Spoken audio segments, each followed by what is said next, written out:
So we're going to take a look now at how animal viruses multiply inside of eukaryotic cells now. And the attachment part, somewhat similar. The virus still needs to attach to the cell membrane.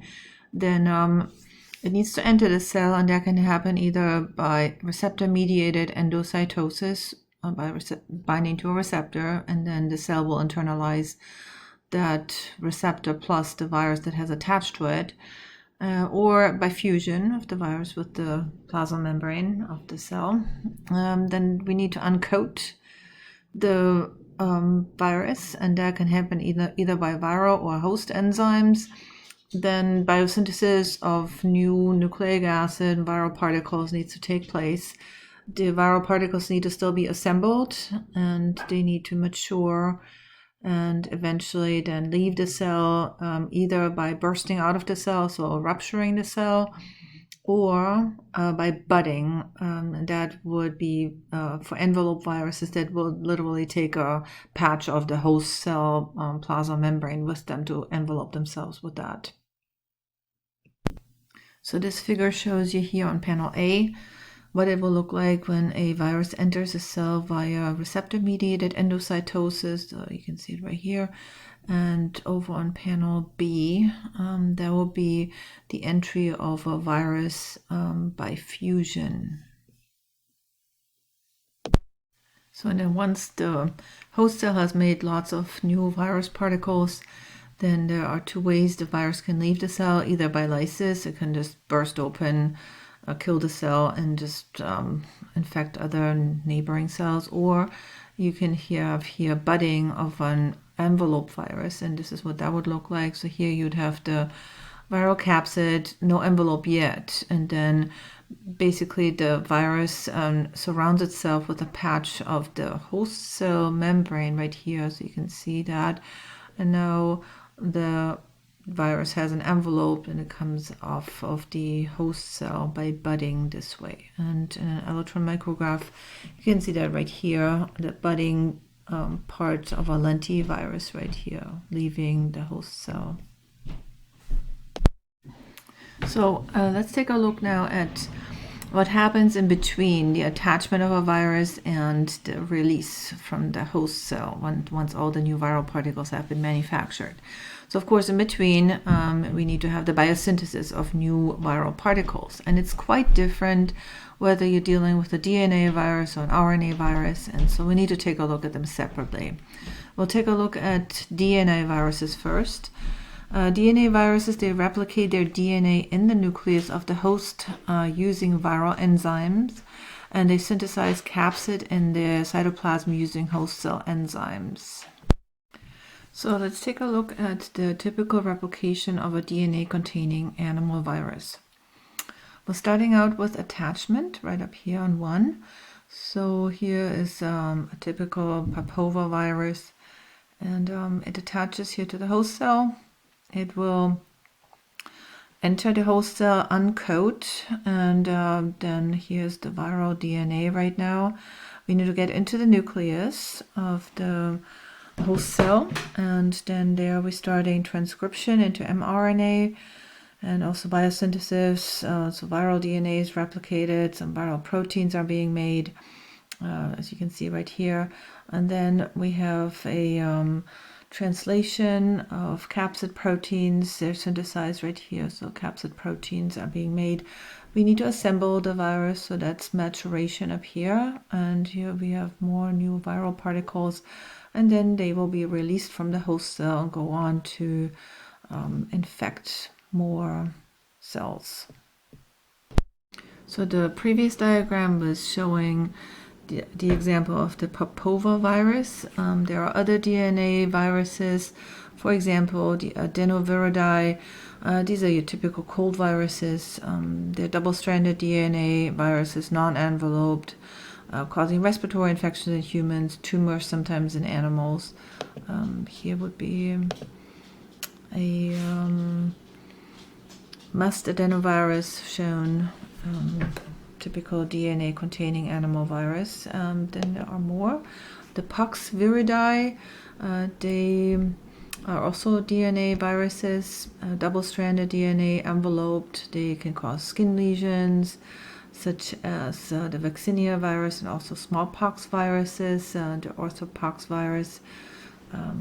We will get to those in pathogen groups as well. And then here we have another group, and that will be the herpes viridae. The double-stranded DNA viruses, they are enveloped though. And so here we have some strands. They're labeled with numbers HHV1, 2, 3, 4, 5, 6, 7, and 8 in this case here. So the herpes viridae, there's the herpes simplex viruses, herpes simplex virus number 1 and number 2. They cause cold sores. Then here we have HHV3, that's the cause of chickenpox, varicella. And then we have HHV4, that one causes mononucleosis, and we will get to that one in a pathogen group as well. And then here HHV5 is the cytomegalovirus, also in a pathogen group. Then we have HHV6 and 7, Rosello virus, and then we have HHV8. And this virus causes Kaposi sarcoma, which is a rare type of cancer that you virtually only see in people that are immunocompromised, such as HIV-infected people. So here we have a nice electron micrograph of a herpes simplex virus. So sometimes they're abbreviated as HSV, so herpes simplex virus number 1 and 2. Those are the two that cause the cold sores. Anyway, there are more DNA viruses such as the Papoviridae, double-stranded DNA, non-enveloped in this case, and the important group of papillomaviruses. They cause warts, genital warts that is, and in females they can cause cervical cancer. And this was the first cancer vaccine that was developed against a few of those, the most common of those human papilloma viruses, HPV. And we have those also in pathogen groups. And here's our last example of a DNA virus, here the Hepatna viridae group. In this group we have the hepatitis B virus, very important one. Of course, that one we also have in a pathogen group. So hepatitis B virus is a double-stranded DNA virus with an envelope, and it uses reverse transcriptase to make DNA from RNA. We'll address that in a little bit more detail in the pathogen group. So we're going to move on now to the RNA viruses. So the RNA viruses, they're going to inject RNA into the host cell. So the virus then multiplies in the host cell cytoplasm using RNA-dependent RNA polymerase. Now, there are 3 different options. It's either the virus contains single-stranded RNA, the plus sense, so that would be the sense strand. And in this case, the viral RNA serves as messenger RNA for protein synthesis. And then the other option would be that we have single-stranded minus strand that is contained in the virus. So the antisense strand that cannot serve directly as mRNA, but must first be having a plus strand manufactured. So the viral RNA is transcribed to a sense strand, a plus strand, to serve as the mRNA for protein synthesis. And then double-stranded RNA viruses, they contain double-stranded RNA and works a little bit slightly different. So we're going to have 3 slides coming that explain the 3 different options. But let me first back up a little bit to sort of refresh your memory on how the central dogma of molecular biology works. So normally in eukaryotic cells, you start with transcription in the nucleus. So you always start out with DNA that will be transcribed to messenger RNA. Okay, so let me see if I can write this down here. I'm going to pick up a pen. So we're starting out with DNA. And via transcription, we're going to get messenger RNA. So that's transcription. And from the mRNA, then we're going to get the proteins. And that happens in the cytoplasm at the ribosomes. So this will be translation. Now, if a virus contains DNA, then clearly we are going to go straight down this list. So we're going to do DNA to messenger RNA transcription using the host cell enzymes, and then we're going to do translation to proteins, making protein codes and whatever the virus needs.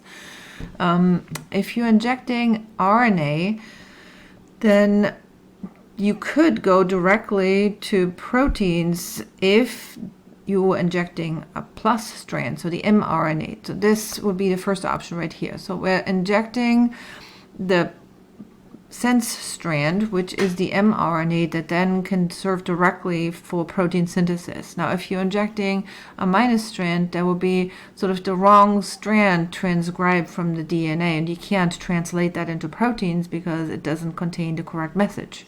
So you need to first manufacture a plus strand right here that then serves as the mRNA, the sense strand that gets translated into proteins. And with the double-stranded RNA viruses, it works a little bit different, but just to sort of refresh your memory on this. So let's move on first to the first category. That would be the sense strand RNA viruses that contain the plus strand or the mRNA directly. So let's take first a look at a RNA virus that contains the sense strand. We're starting out, that's as usual, with attachment of the virus to the host cell. And now we are releasing the viral RNA into the host cell right here. So the viral genome, the RNA right here. And since this is a plus strand virus, then we can go ahead and directly use the RNA replication by viral RNA-dependent RNA polymerase. You don't need to know all the details about all of this, but I'm pointing it out in a little bit more detail this semester because our coronavirus is exactly doing this. It's this type of virus, a plus strand or sense strand type of RNA virus. And once we have replicated our genetic material, then we're going to do translation, synthesis of viral proteins. And of course, we need to assemble everything into mature viruses that then will be released from the host cell. So next up is option B, where we have single-stranded RNA viruses that carry the antisense strand, so the minus strand of RNA. Again, we'll start with attachment to the host cell. The viral RNA is released. In this case, we're dealing with antisense strand, so we need to first then make a plus strand mRNA that must be first transcribed from the viral genome. And then with the plus strand, then we have the actual mRNA. Now we can do proteins. And so here we are making doing translation and synthesis of viral proteins. Then we need to assemble these, and here we are assembling new viruses that then will be released from the host cell. So that's the minus strand, single strand RNA viruses. So and here's our option C. Those are double-stranded RNA viruses. So they follow similar pattern, of course, attachment here into the host cell, release of the genetic material, in this case double-stranded RNA into the host cell, and then here we have the double-stranded RNA plus sense and antisense minus strand, both of them.